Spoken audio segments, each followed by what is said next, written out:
यदि 15 पेन 75 रुपये के हैं तो 20 पेन कितने के आएंगे। मतलब आपको निकालना है 20 पेन कितने रुपए के आएंगे और 15 पेन की कीमत है 75 रुपये। तो ऐसे जो सवाल होते हैं इनको कैसे हल करते हैं, चलिए करते हैं हम। इसमें सबसे पहले क्या करना रहता है, एक पेन की कीमत निकालना रहती है। ठीक, एक पेन की निकाल लेंगे तो 20 पेन की आसानी से गुणा करके हम निकाल सकते हैं। तो चलिए करते हैं हम इसको। यहाँ लिखेंगे चूँकि ये जो चिन्ह होते हैं ऐसे, ये ठीक, इसको बोलते हैं चूँकि। ठीक, चूँकि 15 पेन की कीमत है कितनी है 75 रुपये। ठीक है। अब ये जो चिन्ह होता है ऐसा, ठीक, इसको बोलते हैं इसलिए। ठीक, तो इसलिए एक पेन की निकाल लो। एक पेन की कीमत होगी कितनी हो जाएगी, 75 में भाग लगा दो 15 का। ठीक, तो 15 एकम 15 और 15 5 75। तो कितना आ जाएगा यहाँ से 5 रुपये काट दिया, तो इसका कितना आ गया 5 रुपये एक पेन की कीमत। ठीक, अब वापस इसलिए कितने पेन की निकालना हमको, 20 पेन की। तो यहाँ लिखेंगे अपन 20 पेन की कीमत होगी कितनी होगी, तो ये हो जाएगी हमारी 5 दे रखा है ये एक पेन की कीमत गुणा 20, और 20 का हम इसमें गुणा करो कितना हो जाएगा 100 रुपये। यही क्या है आपका आंसर, यानी 20 पेन कितने के आएंगे 100 रुपये के आएंगे आपके। तो ऐसे जो भी सवाल रहते हैं इनमें सबसे पहले एक आइटम का आपको कीमत निकालना रहती है। जैसे यहाँ पर 15 पेन की कीमत 75 रुपये है, तो सीधी सी बात है एक पेन कितने का आएगा 5 रुपये का। तो अब एक पेन की कीमत हमें मिल गई है, तो हम 20 का गुणा कर दो उसमें, तो 20 पंजे 100। ठीक, और करने की इनकी जो विधि है वो ऐसे हम आप ये कर सकते हैं सिस्टमेटिक जमा के ऐसे। ठीक है, चलिए इसका और अगला उदाहरण देखते हैं एक और। तो देखिए अगला जो सवाल है, यदि 15 किलोग्राम चावल 375 रुपये के आते हैं तो 25 किलोग्राम चावल कितने रुपए के आएंगे। ठीक है, तो यहाँ पर सेम टू सेम वही करना है। 15 किलोग्राम चावल की कीमत दे रखी है 375 रुपये। ठीक, तो क्या करेंगे हम पहले 1 किलो के निकाल लेंगे, 1 किलो कितने के आएंगे उसके हिसाब से 25 किलो में गुणा कर देंगे, तो आराम से 25 किलो का जो है अमाउंट निकल आएगा कितने के आएंगे 25 किलो चावल। ठीक, तो इसके लिए वही चूँकि यहाँ लगाते हैं ऐसे करके, चूँकि ये 15 किलोग्राम चावल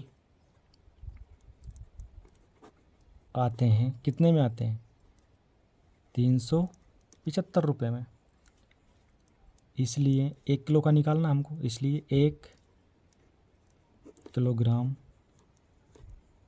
चावल आएंगे कितने में जाएंगे 375 में भाग लगा दो 15 का।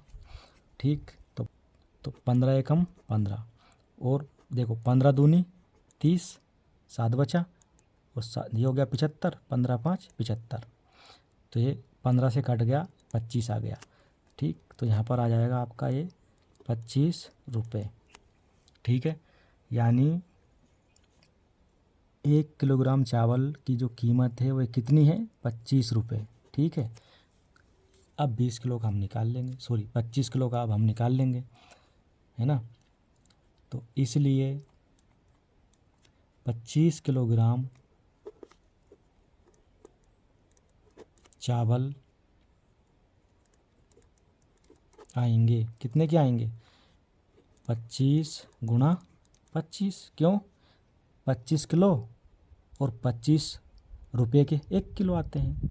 ठीक है, इसलिए अब इनका गुणा कर दो तो कितना हो जाएगा 25 पंजे 125 और 25 दूनी 50। अब 5 का 5 ही 5, 2 का 2 ही 2 और 1 6, तो 625 रुपये। तो अब मतलब क्या है, 25 किलोग्राम जो चावल है उसकी जो कीमत होगी वो कितनी होगी, 625 रुपये। ये इतने के आएंगे 25 किलो चावल।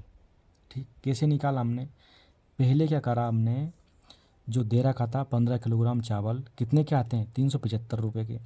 1 किलोग्राम चावल की कीमत हमने निकाल ली, तो कैसे, 15 का भाग लगा दिया 375 में। ठीक, तो काट दिया डायरेक्ट, 15 कम 15 और 15 दूनी 30, यहाँ 30 ख़त्म, अब बचा 7, तो ये हो गया 75, 15 5 75, तो ये आ गया हमारा 25 रुपये। ठीक, ये 1 किलोग्राम चावल की कीमत है ये 25 रुपये।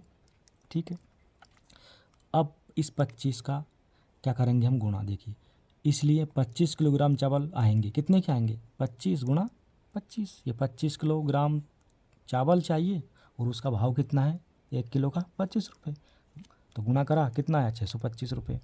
ऐसे ही आप किसी भी चीज़ का निकाल सकते हैं ऐसे करके। ठीक है, देखिए अगला जो सवाल है वो ये है, यदि 12 मीटर कपड़ा 660 रुपये में आता है तो 30 मीटर कपड़ा कितने में आएगा। अब वही trick same to same, 12 metre कपड़ा की कीमत दे रखी 660 रुपये, तो हमें निकाल लेंगे किसकी, 1 मीटर की, और 30 मीटर का चाहिए, तो जब 1 मीटर का हमें पता चल जाएगा तो उसका गुणा कर देंगे हम 30 में, तो 30 मीटर का हमें पता चल जाएगा कितने रुपए का आएगा 30 मीटर कपड़ा। तो करते हैं इसको भी, लिखते हैं यहाँ पर, चूँकि 12 मीटर कपड़ा आता है, कितने में आता है, 660 रुपये में दे रखा है उन्होंने, इतने में आता है, इसलिए 1 मीटर कपड़ा आएगा, कितने में आएगा, 660 में भाग लगा दो आप 12 का। ठीक है, अब इसको काट दो, तो 12 कम 12 और 12 पंजे 60, और फिर यहाँ 6 बचा और ये 60 हो गया, तो 12 पंजे 60, तो कितना आ जाएगा, 55 रुपये। यानी 1 मीटर कपड़ा कितने में आएगा, 55 रुपये में। इसको अच्छे से यहाँ लिख लीजिए आप, ये 55 रुपये इसकी क्या है, कीमत है 1 मीटर कपड़े की। अब हमें कितने मीटर का चाहिए, 30 मीटर का। अब लिखेंगे हम, इसलिए यहाँ पर 30 मीटर कपड़ा आएगा, कितने में आ जाएगा, 30 गुणा 1 मीटर कितने का आ रहा है, 55 का, तो गुणा कर देंगे हम इसमें। वही देखिए, 0 का 0 5 दिए 15, फिर 0 का 0 5 दिए 15, ये 0 5 5 1 6 और ये 1 का 1 1, तो कितना, 1650 रुपये का आएगा 30 मीटर कपड़ा। ठीक है, ये आपका है आंसर। 12 मीटर कपड़ा था 660 रुपये का, 30 मीटर कपड़ा कितने का आएगा ये निकालना था, तो हमने 12 मीटर कपड़ा, चूँकि 12 मीटर कपड़ा आता है 660 रुपये में, तो 1 मीटर कपड़ा कितने का आएगा ये हमने निकाल लिया, 55 रुपये का आएगा। और जब हमें पता चल गया कि 1 मीटर कपड़ा 55 रुपये का है, तो 30 मीटर कितने का आएगा, गुणा कर दिया, आंसर आ गया। इसी का अगला उदाहरण है, समझिए, यदि एक घर का 5 महीने का किराया 1500 रुपये है तो 1 वर्ष का किराया कितना होगा। करते हैं इसको भी हम, चूँकि 5 महीने का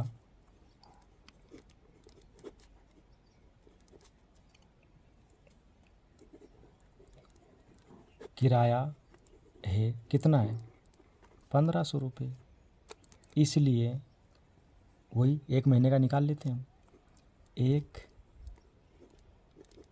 महीने का किराया होगा, कितना होगा, 1500 बटे 5, 5 का भागा लगा दो, 5 दी 15, 2 0 ये उतार दी हमने। ठीक, तो 1 महीने का जो किराया है वो कितना है, 300 रुपये। ठीक है। तो हमें पता चल गया कि एक महीने में किराया जो है 300 रुपये देना है। तो एक वर्ष का निकालना है हमको। तो हम जानते हैं एक वर्ष मतलब कितने महीने होते हैं, 12 महीने। ये एक महीने का आ गया, इसलिए एक वर्ष अर्थात 12 महीने का किराया होगा। कितना होगा? एक वर्ष का निकालना है। एक वर्ष मतलब 12 महीने का किराया होगा। कितना होगा? 300 में गुणा करो काई का 12 का, ठीक। कितना हो जाएगा? 12 तिये 36 और ये 2 जीरो यहाँ बढ़ा देते हैं, ठीक। तो कितना हो जाएगा? इकाई, ढाई, सैकड़ा, हज़ार, 3600 रुपये। ये उसका एक वर्ष का किराया होगा, ठीक। कितना? 3600 रुपये ये किराया होगा आपका एक वर्ष का, ठीक है। यही इसका क्या है? आंसर।